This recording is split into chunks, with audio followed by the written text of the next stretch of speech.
Hey everybody, and welcome to this portion where we're going to talk together now about the message this morning. I hope you all enjoyed it and were able to get something out of it. But I'm here with Suzette. We're going to talk about what we experienced and some of the questions that we're going to have for you. Hopefully that will allow you to discuss in your group today and get some more out of it for yourself. So we're going to spend some time to do that.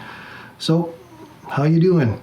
Good. I thought it was a very encouraging message. And for those who didn't see the message today, Dan was talking about when the disciples were in the boat on the Sea of Galilee and the storm was brewing and Jesus walked by. They see him. Peter asks to get out of the boat and he walks out of the boat onto the water. And he's walking and then he gets distracted and starts to sink. And I love this story. I find when I was a child, I would be at the lake or the beach and I would try to walk on the water like Jesus called us out to do. And so that's something we do as a child. But then I was thinking, as an adult, as you grow through your years, your teens and into adulthood, you have storms. And I recalled personally this story, and I remember the feeling of just thinking, I'm being called out to walk on the water. And so you take that step out and spiritually you just think, I am walking on the water with Jesus right now. This just feels so connected. And then distraction comes along and you start to sink and it just takes you off that path you were going. And it's disappointing. But the encouragement I heard today was get back out there. And it's true. And the other part of it, too, that's so important to remember is that Jesus sent the disciples back out onto the water. He told them, he said, you guys go across the water. The storm was not a surprise to Jesus. The storm was very much within his radar. He understood what was going on and what was happening, that the storm was coming. And he understood that they were out there on the water.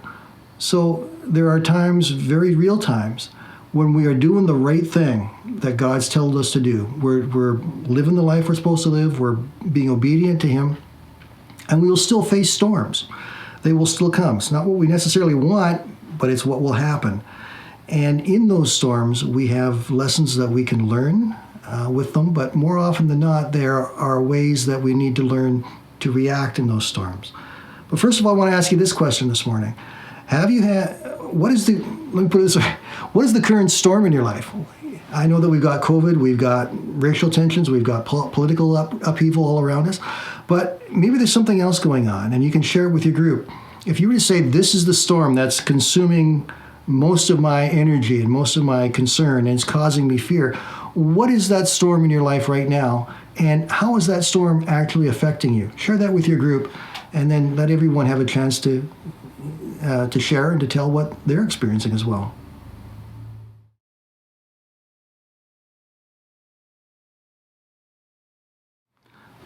Okay, everybody. I hope you had a good discussion there, but let's just step back to something else that Suzette said. She talked about stepping out on the water. She talked about doing it as a kid. I got to admit that I tried it too, but I wasn't a kid when I tried it.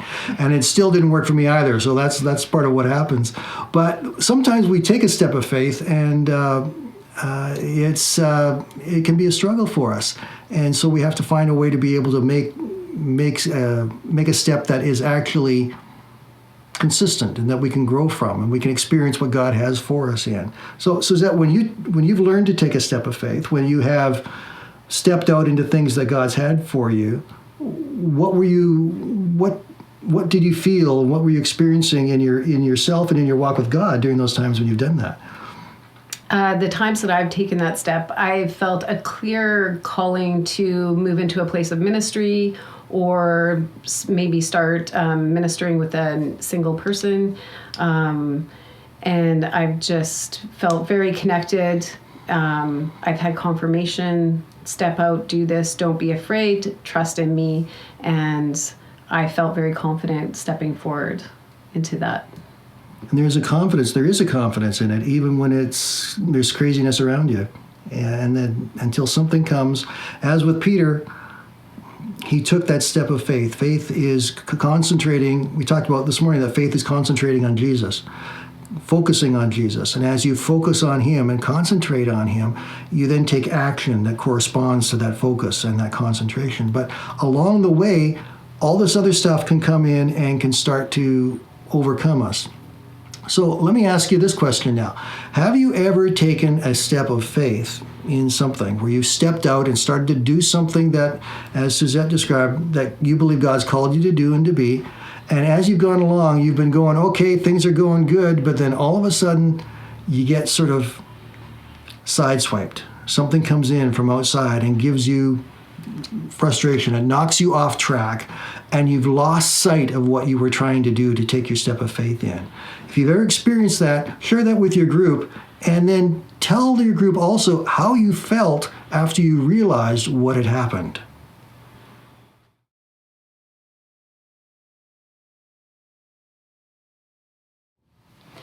So when we were talking about stepping out in faith and walking on the water and being distracted, one of the things that I've learned over time after being distracted multiple times is I reflect on who God is, who Jesus is, and how much he loves me, and that he is the same yesterday, today, and forever.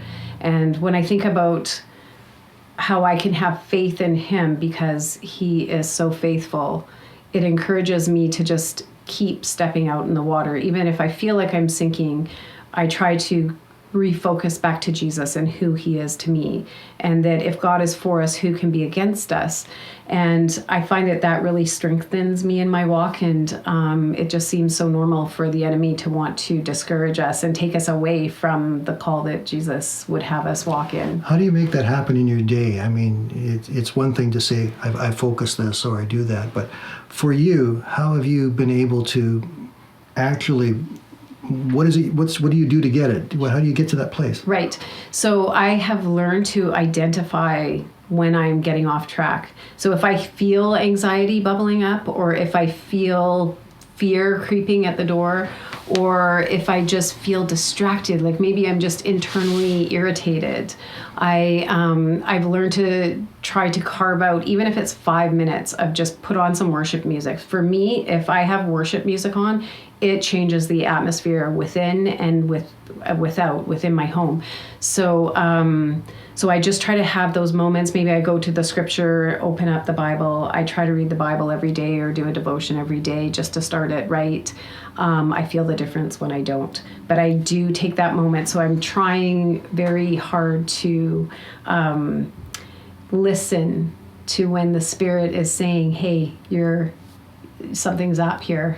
You know, it's like a little tug, like something's wrong, you need to connect, right? So I try to listen to that and connect with God. Yeah. So one of the parts of the story, too, that's so great is that if you follow it back, everything that took place from the feeding the 5,000 right through to the walking on the water and that incident, that all took place in one day. And in it, Jesus was teaching, but he also then was looking to the disciples to act upon the things that they'd learned. The last two verses that we read in 51 and 52 of Mark chapter 6 tell us that they didn't understand, or they hadn't learned the lesson of the loaves, and their hearts were hardened. So in not understanding what those lessons were, they struggled in the middle of the storm. And the lessons of the loaves were the things that Jesus was wanting to teach them, that he is the I am, that he can do all things, and they can do them too. So there are truths in God's word that are so important for us that we need to hang on to and that we grow from. So the last question we've got for you today is a very important one. It is, what truths do you know right now that you can apply to the struggle or to the storm or to the area of real concern for you? What truths do you know that you can apply to those things right now that could make a difference for you if you were to actually take them and believe them and hang on to them? And as you do that, share that with your group. And then I encourage you to take time to pray for and with each other that you can have the strength that you need and take the truths that you need to be able to help you, so that you keep your focus on Jesus and not your focus on all the problems around you.